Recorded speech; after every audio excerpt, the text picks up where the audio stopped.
Les points de vue sur l'actualité, c'est maintenant sur Europe 1. Oui, voici la revue de presse la plus piquante du PAF avec Natacha Polony sur Europe 1. Bonjour. Bonjour Bruce, bonjour Julie et bonjour à tous. Bonjour. Ce matin, en une de vos journaux, il reste quand même quelques infos à traiter, en dehors de la seule qui vaille, le match de ce soir.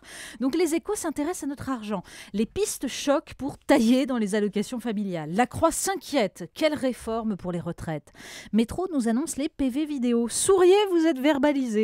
Le Figaro prend ses rêves pour des réalités. Et si Hollande remaniait le gouvernement? Enfin, Libération a choisi un jour de match pour nous prouver son exception culturelle. Welbeck, le monde n'est plus digne de la poésie. On commence avec PSG Barça. Oui, c'est la seule vraie actualité ce matin, on l'aura compris. C'est pas la crise ni la pâleur de Jean-Marc Ayrault, c'est le match. Le Parisien aujourd'hui en France. PSG FC Barcelone, faites-nous rêver. 20 minutes, la guerre des étoiles. Et alors en une de l'équipe, Ibrahimovic et Messi hurlant tous les deux après un match, les poings serrés. Qui dit mieux, lance le journal. Alors sur leur maillot, Fly Emirates et Qatar Foundation. Oui, parce qu'en fait, il est là, le choc des titans. D'ailleurs, les principaux comparatifs entre équipes ce matin, ce serait plutôt sur le poids financier du club et le salaire des joueurs. Parce que pour le reste, bien sûr, il faut y croire, mais pas trop quand même. Mais dites pas ça. 4 pages du Parisien avec témoignages de supporters qui vont s'organiser pour la soirée, une interview de Javier Pastore. On peut créer la surprise. Et la page d'en face, Carlo Ancelotti a un bon feeling. Bon, ça compense le sondage de une du Figaro. Croyez-vous aux chances du PSG face à Barcelone en Ligue des Champions? Non, 64,8%. Bon, mais s'il faut se trouver des excuses après coup, le Parisien nous en offre une. C'est un écho en page 5 sur l'arbitre de la rencontre. Un fan de Messi, soupçonné il y a 2 ans d'avoir expulsé abusivement un Madrilène lors d'un Barça-Real Madrid. Donc, on saura à qui s'en prendre. Et puis alors, pour préparer tout ça, le journal nous propose en page 40 un article « Vie pratique ». Bien manger devant la télé, mais si, c'est possible. Oui, en fait, tomates cerises et sushis plutôt que pizza, je sens que ça va séduire ces messieurs. Mais ce matin, il faut surtout lire Ouest France et la lettre ouverte à Mireille Lacombe, écrite par Christelle Guibert. La journaliste répond aux propos de Bernard Lacombe, vous vous souvenez, qui invitait les femmes qui voulaient parler de foot à retourner à leur casserole. Oui. C'était élégant. Et puisque Jean-Michel Aulas, patron de l'OL, a précisé que non, c'était pas macho, d'ailleurs, la femme de Lacombe n'est pas le genre d'épouse à vivre avec un misogyne, a-t-il dit, eh bien la lettre est adressée à madame. Christelle Guibert parle de sa mère, fan de Messi, qui juge Benzema plutôt prétentieux, pas très efficace. En fait, cette mère de Christelle Guibert a mis fin à sa carrière de footballeuse en 1969, quand Bernard Lacombe débutait à peine la sienne. Et donc, elle a gagné son droit au commentaire, comme les championnes lyonnaises, les mères et les femmes de joueurs, et même, nous dit Christelle Guibert, celles qui admirent des fesses de mecs moulées dans leurs shorts. Alors ce soir, mesdames, à vos plateaux repas. Alors tiens, à propos de femmes et de commentaires, NKM, Anne Hidalgo, c'est à Paris bien sûr. Mais oui, c'est l'autre match du jour, il est beaucoup moins drôle celui-là. Tous vos journaux reviennent sur les accusations, les attaques en diffamation.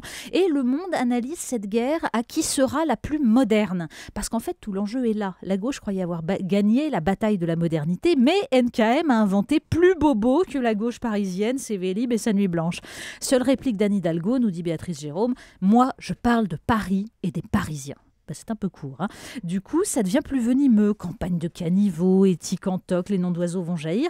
Parce que NKM risque bien de ringardiser Anne Hidalgo. Plus écolo, plus européiste, plus branché, c'est la gauche urbaine en plus décomplexée. Et puis, il y a aussi dans la presse ce matin les conséquences de cet hiver qui n'en finit pas. Mais oui, une pleine page du Figaro sur ce sujet qui nous occupe tous quand même. Avant même le foot, il faut le dire, c'est le froid.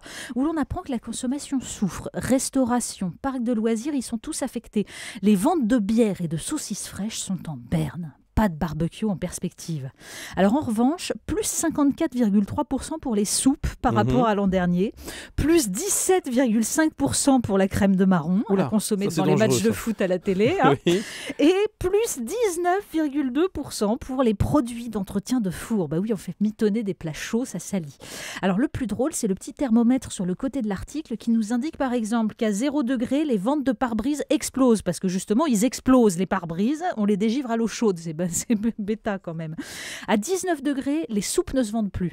Et alors, 21 degrés, c'est le seuil de déclenchement de vente supplémentaire de déodorants. Ah Et oui. Oui, parce qu'en hiver, le soir au Parc des Princes, là, on peut transpirer tranquillement dans sa doudoune. Hein. Un mot de la une de Libération quand même. Mais oui, si vous voulez vous offrir une journée snobisme, vous pouvez ignorer le foot et Libé vous y aide. Alors c'est vrai, il y a 3 pages d'événements sur le dernier recueil de poésie de Michel Houellebecq, de la part d'un journal qu'il considère habituellement comme un affreux réac. C'est joli. Et surtout, non, plus drôle encore, il y a une double page à la fin du journal qui est très marrante, sur un ouvrage d'historien consacré à la sexualité médiévale, les tabous et les usages, donc les calendriers précis, pas plus de 2 rapports par semaine, et surtout le vocabulaire. On tabure, on matcule, on catène, on créponne, on prend à la turquoise. C'est rafraîchissant et ça nous montre surtout que l'humanité reste la même par-delà les siècles. Le clin d'œil du jour. Alors il y a plus chaste que le Moyen-Âge, c'est le salon de l'Union des organisations islamiques de France. Hein. Le Parisien nous apprend qu'on y plonge dans la modernité quand même. Des mangas aux héros guidés par la foi, des jeux de plateau ou des jeux de cartes pour apprendre les gestes de prière, des coffrets de bonne manière pour les petites filles, ça fait envie. C'est l'islam ludique. Hein. On trouve aussi le stylo numérique qui lit les versets du Coran, qui est made in China, et le bavoir « The veut un Mac halal ». Et puis pour les fans de mode, et ben voilà, vous le saurez, le foulard se porte bleu roi cette année. Bref, on a les avantages de la religion et les avantages du consumérisme matérialiste en toute bonne conscience. Là aussi, la modernité gagne du terrain, c'est beau. Merci Natacha Polony.